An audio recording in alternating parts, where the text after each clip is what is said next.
deviasi antar satu survei dengan survei lain ini kami amati dan kemudian memberikan pemahaman bahwa pada dasarnya pemilu 2024 masih sangat-sangat terbuka, tidak bisa belum bisa dibuat satu kesimpulan yang bulat siapa yang akan cenderung paling unggul di pemilu 2024 dan ada deviasi antara satu survei dan satu survei lainnya.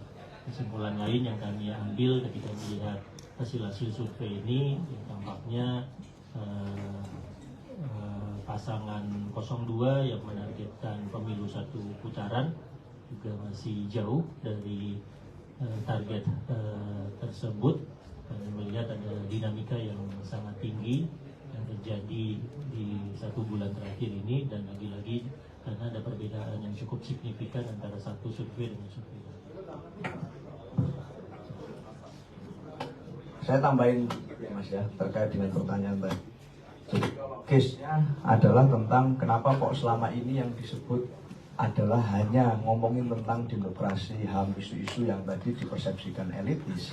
Sebenarnya buat kami itu bukan isu elitis.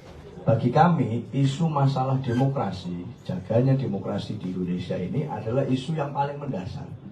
Kalau demokrasi tidak terjaga, bagaimana kita bisa korupsi?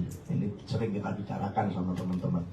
Kalau kemudian korupsi tidak bisa kita kendalikan karena demokrasi tidak baik, bagaimana kita bisa memastikan lapangan kerja? Bagaimana kita bisa membagikan akses ekonomi yang merata dari Sabang?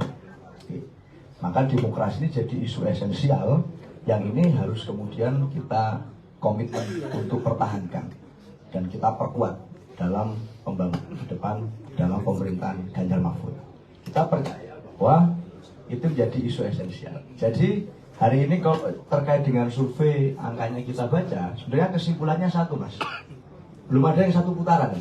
Tidak ada yang satu putaran, tidak ada yang bisa mengklaim satu putaran dari hasil bacaan survei kita. Maka sekarang seperti yang disampaikan Mas Andi tadi, ini the game is still on, pertandingannya masih berjalan. Baratnya pertandingan bola ini bahkan belum tengah babak, jadi masih starting beberapa menit awal, sehingga peluang mencetak gol bagi setiap pihak itu masih sangat terbuka. Debat juga belum mulai, masih ada 5 kali debat, dan kami yakin bahwa peluang untuk rebound bagi semua orang, peluang bagi semua kandidat itu masih sangat terbuka. Peluang untuk Mas Ganjar dan Pak Mahfud menang bahkan satu putaran masih terbuka. Kami yakin itu. Terima kasih.